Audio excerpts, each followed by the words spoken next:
이란 수도 테헤란의 한 건물이 화염에 휩싸였습니다. 이스라엘은 현지 시각 오늘 새벽 이란 국방부와 국방연구소 등 군 핵심 시설을 공격했습니다. 이란의 생명줄인 에너지 시설도 표적이 됐습니다. 이스라엘의 드론 공격으로 세계 최대 가스전 사우스 파르스 일부 시설이 어제부터 가동이 중단됐고 테헤란 인근 샤란 석유 저장 시설에서도 큰 불이 났습니다. تصویر انفجار مخازن سوخت انبار نفت منطقه کن هست که رژیم صهیونیستی با هدف 초기에 핵시설과 군사 인프라에 집중됐던 이스라엘의 공격이 에너지 시설로까지 확대된 겁니다. 이란의 반격도 계속됐습니다. 오늘 새벽 이스라엘 북부 하이파를 겨냥해 미사일 약 80기를 쏟아부었습니다. 하이파 정유 공장의 송유관과 송전선이 손상을 입어 일부 시설 가동이 중단됐습니다.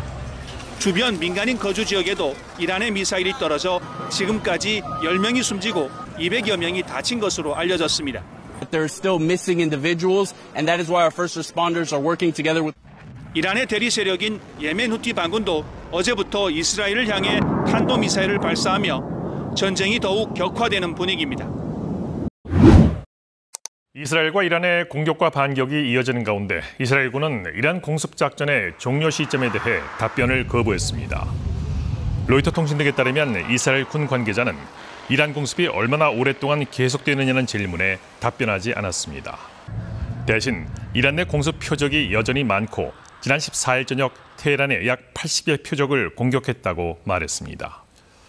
이스라엘군은 성명에서 80개 표적에는 이란 국방부 본부와 핵 프로그램 관련 시설이 포함됐다고 밝혔습니다. 한편 이란의 이슬람 혁명 수비대는 이스라엘의 선제 공습에 강력히 대응하겠다고 밝혔습니다. 혁명 수비대는 성명에서 국가적 복수의 과정이 막 시작됐다며 가짜 정권은 몰락의 운명에 처했다고 주장했습니다.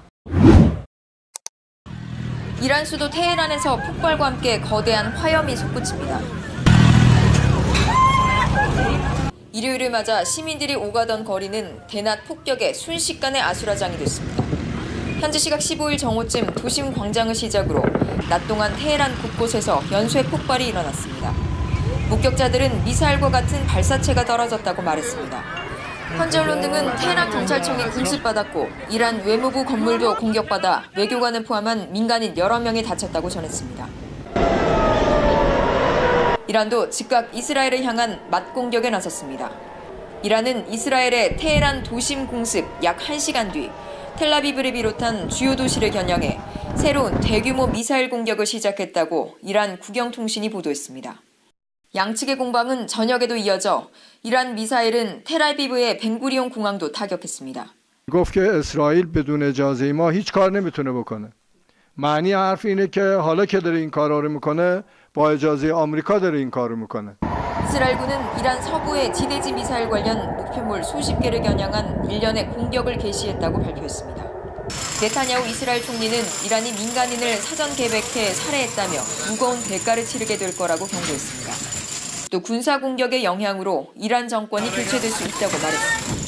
We can't have the world's most dangerous regime have the world's most dangerous weapons.